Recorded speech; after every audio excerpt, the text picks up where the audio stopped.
he goes for the second barrel. I think with that price, Daniel still having some bluffs. Doug Polk is forced to call. And then on the river, I think this is a great bluff given how the hand played.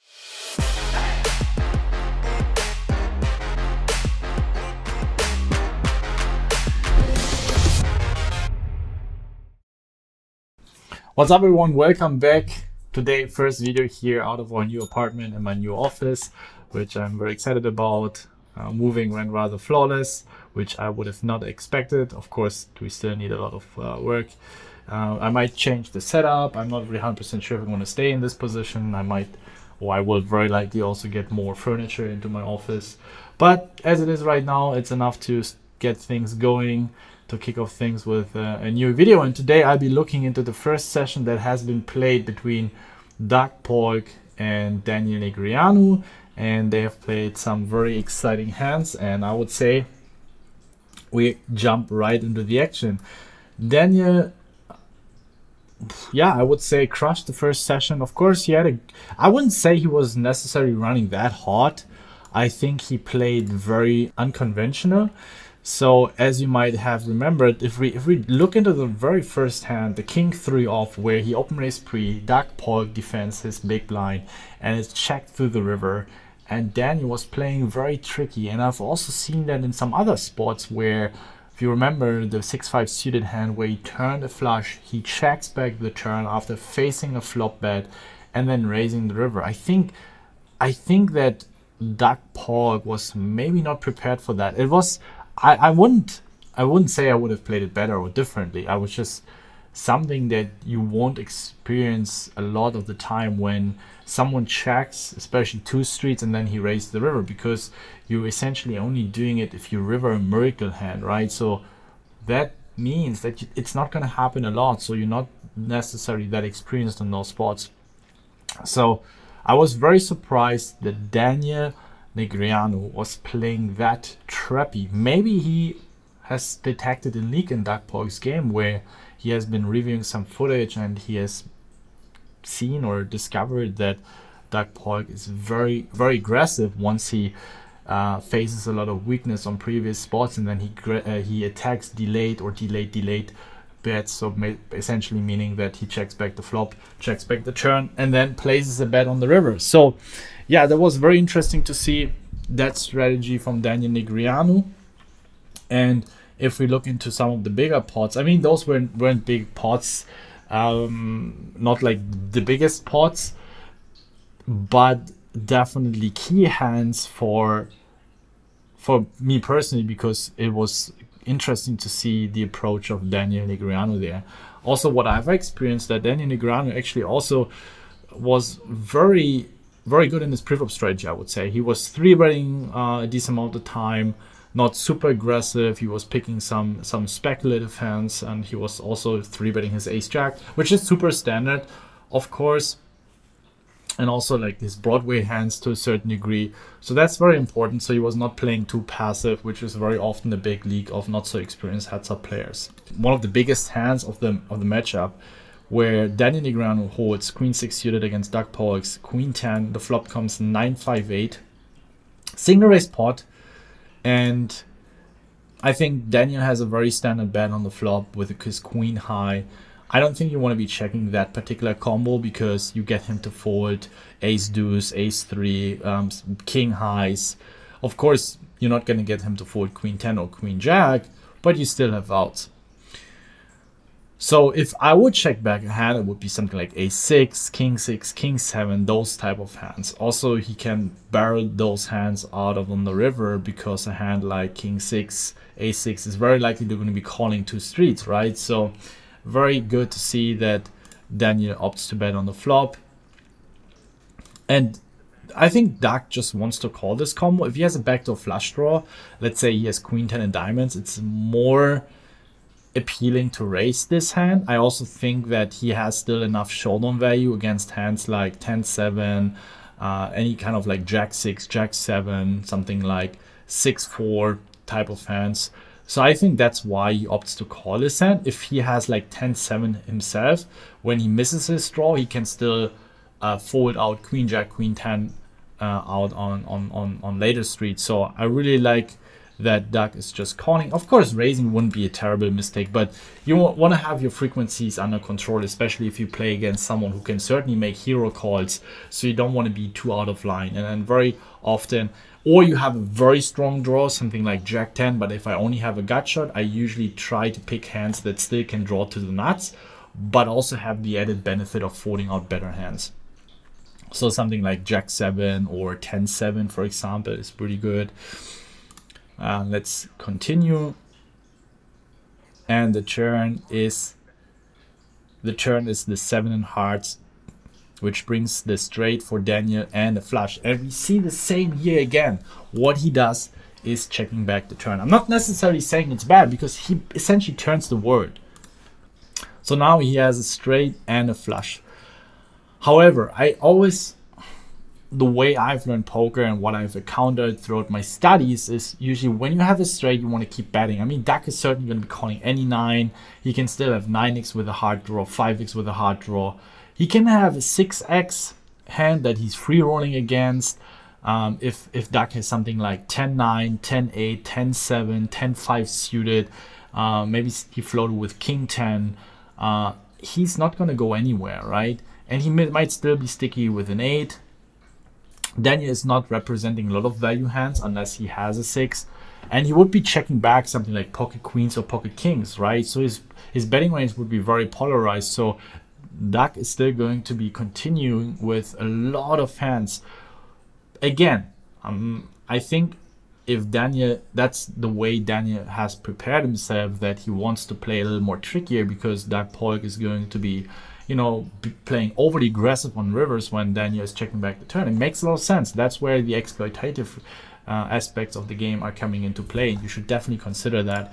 So I'm leaning more towards betting, but I definitely see merits in checking here as well. Very often when two excellent players are playing against each other, because you might think, well, Ben, you're just trying to take the easy route by saying, yeah, it's okay to do both. Well, I'm not going to try to kiss asses here. But sometimes in poker, that's the way how it is, that a decision very often is going to be essentially zero EV or neutral EVs. That means you can choose betting and checking, and then we try to look into the details and the more exploitative side of the things, and then we try to figure out what's the best decision. But that's very often the case in poker. If I see someone is misplaying hand, I would definitely call it out. I don't have a problem with that, but that's just how it is in poker. So now the jack on the river after Danny Negreanu checks it back, and this is of course a devastating card. A devastating card. And if he would have bet the turn, he got very lucky here. He got very, very lucky here. He could have easily lost 10, 15, 20k more, because he would have kept betting the river, and chances are high he also would have called a raise. Someone as strong as Doug Polk would have easily found bluff raises with, let's say, a queen 7 or queen 8 blocking the queen 10. So I don't see how Danny Negreanu would have gotten away there on the river. I mean, if he bets another 3k, let's just assume 3k, the pot is going to be 11k. He's going to bet another 7k, and then he probably is going to face a raise to like 24k. You see, the pot is getting big, and luckily, check back the turn, river, Doug Polk goes for the check raise, and Daniel chooses an interesting sizing, 1k. I don't hate it. I think it has some merits, because, yeah, Doug Polk might be value raising 2 pairs, which I'm not sure on a 10x, 6x board, or a board texture that provides straights with the 10x and 6x hands. So I would have preferred if Danny Negreanu has, let's say, 10-7 himself with a 10, but if you block the 6 himself, so if I would have the straight with queen 10 or 10, I would prefer a smaller sizing. So yeah, also sometimes this is what I would say is not an ideal sizing. I think very often Doug Polk would still find a hero call with a 9 or 8, also if Danny Negreanu would have bet 3k. So yeah, and now Doug Polk, the nuts, has a clear raise, and I really like his sizing. You want to be very polarized, so he's raising it to, yeah, 8.5k, and Daniel has a snap call. His hand is so heavily underrepresented. I mean, that could be raising a 6 himself, right? So you have some equity to have a split pot on the river, on the showdown. So there's no way ever, and he's never considered to re-raise. So just a snap call, just as a cooler, and very unlucky, but definitely interesting to see what lines both players have opted to take. Interesting to see that Doug also checks on river. I think now where Danny is going to have also a lot of 2 pairs, he's even supposed to value bet a jack here for sure. Like if he has king jack, queen jack, Doug is still going to have a lot of 1-pair hands, especially with that small sizing.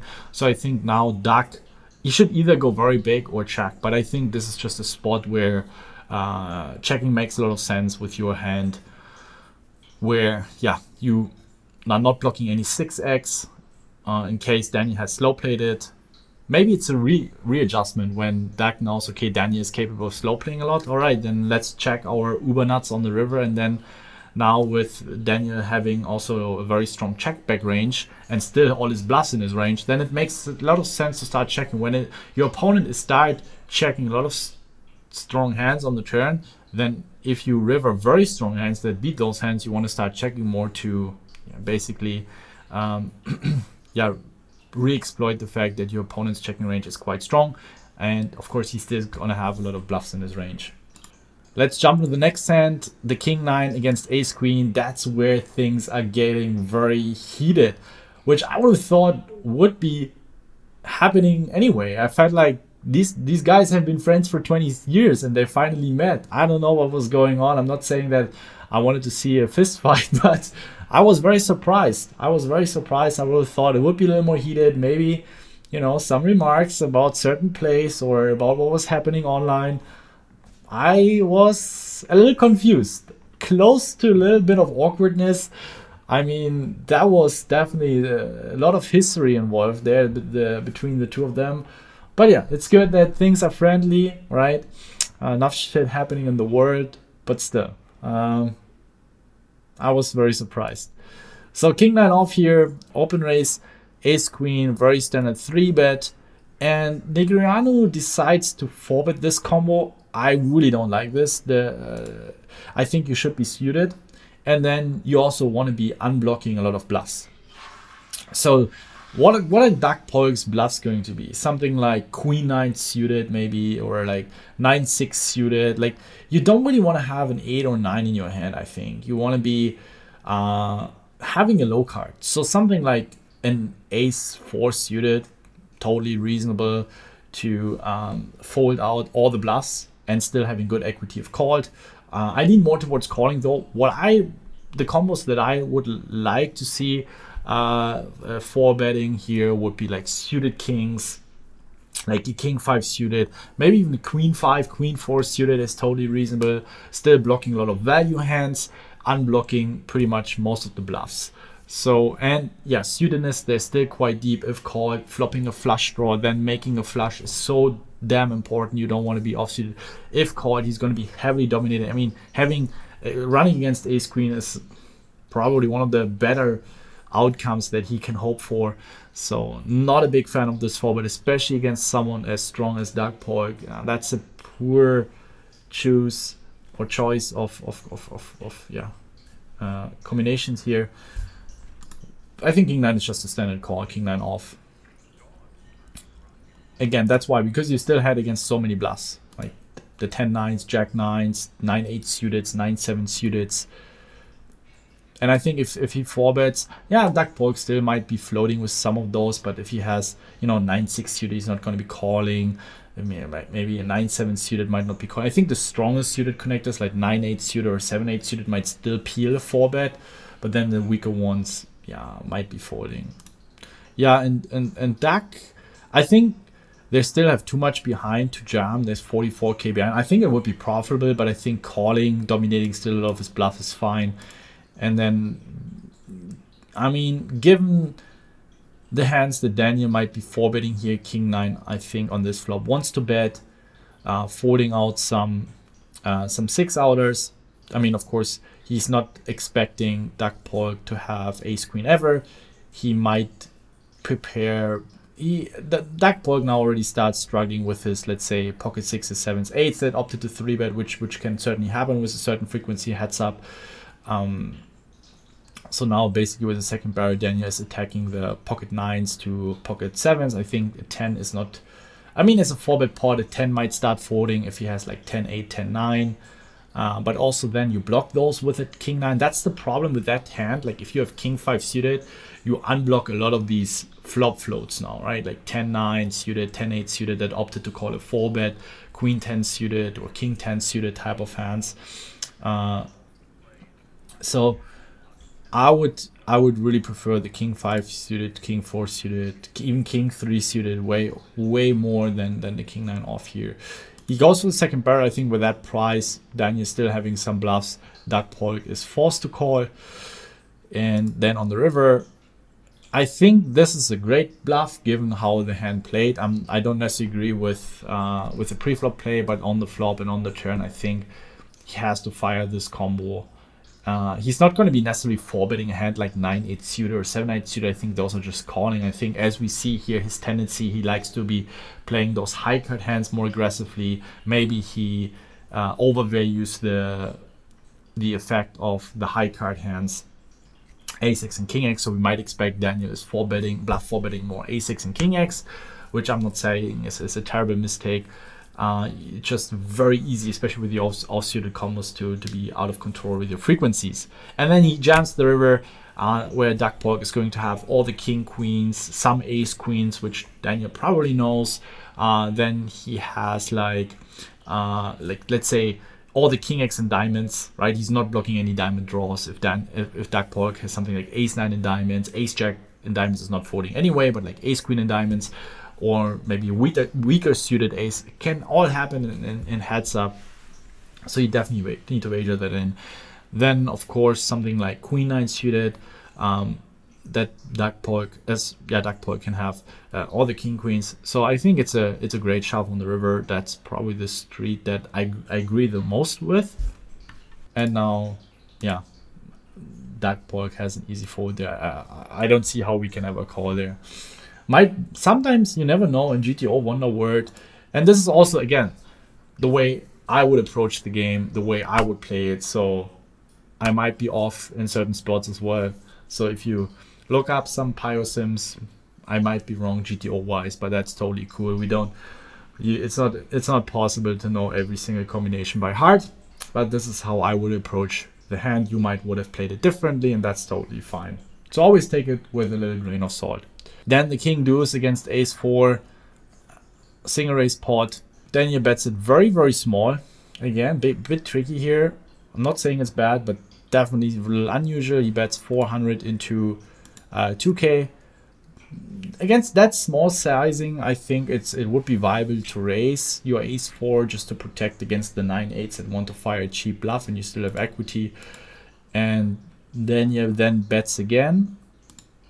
Now a larger sizing, which is of course pretty standard. I think Jack Polk now has an easy call against the second barrel, ace high, gut shot, still ahead against like 4-5, 6-5s, all these sort of hands, and still having equity. Yeah, not necessarily against the 2-pair that much, but even if he has king queen as an overcard and a gut shot, and also a lot of implied odds. If the 5 gets there, and then the river he makes a 4, and he goes for a check raise. That's very interesting to see. I mean, let's first look into the bet sizing, 5K into 7K from Daniel, pretty standard, and then he raises to 19K. I think the sizing was a little bit weird. I think you want to be very polarizing, so I would have probably went more like 24K-ish, 23K-ish.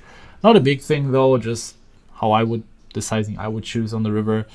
And yeah, then you can never fold 2-pair. If he starts folding 2-pair, he's going to be value betting king 9 on the river, right? He's going to be value betting king 10. He can start folding all those combos. I like the raise from Jack Polk. He blocks ace king, he blocks king 4, he blocks ace 5. Now the question is it that valuable? Ace-5 is not really important because Daniel is probably not going to be barreling ace-5. His showdown value, I think, very high frequency, is going to be checking back the turn. Could be trying to fold out the deuce or 3. I'm not sure if Doug is already going to fold any pair on the turn. Ace-king, yeah, is pretty viable. I think I can see Daniel just pure calling ace-king, being so far up in his range. He will probably then start folding weaker king X. So it's not the worst combo. It's all right. I think it's all right. Let's think about potential bluffs that are very good blockers. Probably having a 5 or 6, like, and blocking 2 pairs. So like also the king 4, I think Daniel would have checked back on the flop or turn. As we've seen, he has the tendency to check his top pairs or weak top pairs either turn or flop, and sometimes even flop and turn. So I think if Doug Polk has something like 6-3 suited or 6 deuce suited, which I think he's going to be defending pre-flop, very likely, not 100% sure. Yeah, something like that. Or even pocket 5s, pocket 6s is probably just blocking the 6-5 combos is probably pretty viable. But I also don't mind folding. This spot is really hard to bluff. Like Daniel, I mean, no offense to Daniel, I think this is what everyone struggles with, even high stakes players, online live, is to find natural bluffs here. If the 4 doesn't get there, let's say it's a 8, what would be the most natural bluffs? 4-5, 6-5, 6-4, all these combos, right? But now Daniel is going to be checking back 4-5 and 4-6, has showdown value against the 3 and deuce, no need to bluff. And then 6-5 has the straight, so you need to be on a goofy random barrel with 9-8 on the turn. So you need to think ahead that on a lot of rivers, like a 4 and a 5 and a 6, you're going to be struggling with finding enough bluffs. So this is where I personally would slow down my bluffing frequencies in Doug Polk's perspective or situation. I wouldn't be bluffing a lot here. I would, if I think, okay, he might have bluffs, but not enough that justifies the call, I wouldn't try to get him off a king or something, just because we also, with bluff raising, we benefit from just, you know, folding out the bluffs to just take down the pot. So you need to keep that into consideration as well, and not overcomplicate things. I think just thinking about, okay, what natural bluffs are possible, very often busted draws. If there aren't many, that means your opponent's range is going to be very, very strong, right?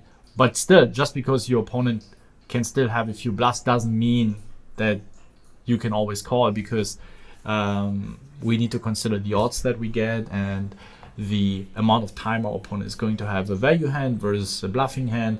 This is very basic poker math. I'm not going to get too deep into it. We just want to review the hands and not do too much of dry poker content here. I understand. I know what you guys are here for. Last hand for today, Daniel opts to 3-bet 10-6 suited. Flop comes king 6-6. Bets very small, flopping the word. I think, yeah, against that sizing, Doug Polk has to call. I'm not 100% sure without the backdoor flush draws. I mean, what is he really folding then? Like, he can't really fold ace highs. If I mean, even the queen jack, even jack 10s, I think I would fold without a backdoor flush draw, but float basically everything that has a backdoor flush draw, even like 9-8, 7-8, backdoor straight draw, backdoor flush draw. Queen jack, yeah, it's never going to be too bad. And then he checks the turn. The pot is already $11,200, and yeah, Daniel, as we're seeing, quite tricky, gives the betting lead to Doug Polk. Also here, great exploit. What, right? It looks like a clear bet. I would bet this amount of the time here. You know, we get value from a king, and we're not blocking any kings. We're still gonna get called from 10s to jacks that didn't fall bit pre. They're still deep, so could be. And yeah, just just a great move here. Yes, he was running pretty good, but he was choosing his checks very wisely. Maybe as part of his preparation, he figured out that Doug Polk is quite aggressive against checks. So he then faces a bet. I also like the fact that he doesn't raise. Now he wants to let Doug do the betting part. And on the river, Doug jams it all in for 1.5x pot size. We have seen that, or I've also said in my previous YouTube videos, it's gonna happen this amount of the time, these big overbets. Doug betting here 43k into 26k. I think it's fine. You know, he blocks king queen, he blocks king jack, which are pure 3-bets pre. I wouldn't do it in Doug Polk's shoes with like 10-9 or 9-7 if he floats the flop. If you go for big all in, then and also Doug Polk is not going. He's going to be checking back ace queen, ace jack, so he's not going to have those combos in his range. So he's never really going to be blocking ace king. So now the next best blockers you can choose from are very likely going to be queen jack, blocking king queen, king jack. So I think it seems very reasonable to me.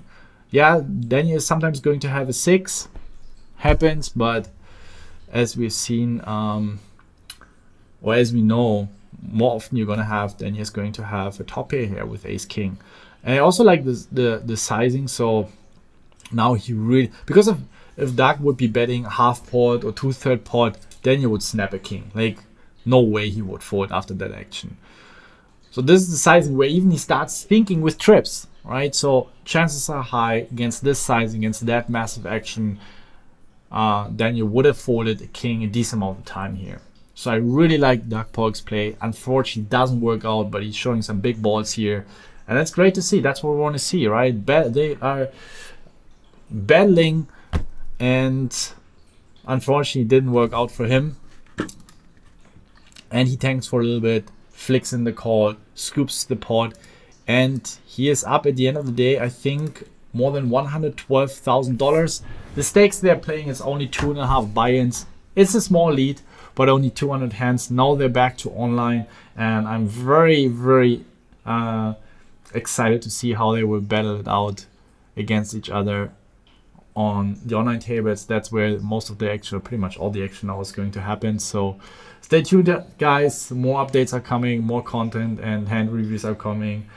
What do you guys think? Who's your favorite? Who's going to win? Is it going to be Doug Polk or is it going to be Daniel Negreanu? What do you guys think? How both played in the first session? Was it Daniel already finding some exploits? And now the question is Doug going to re-exploit him? Is he going to make adjustments? Or was it just all a coincidence and they just were clicking random buttons?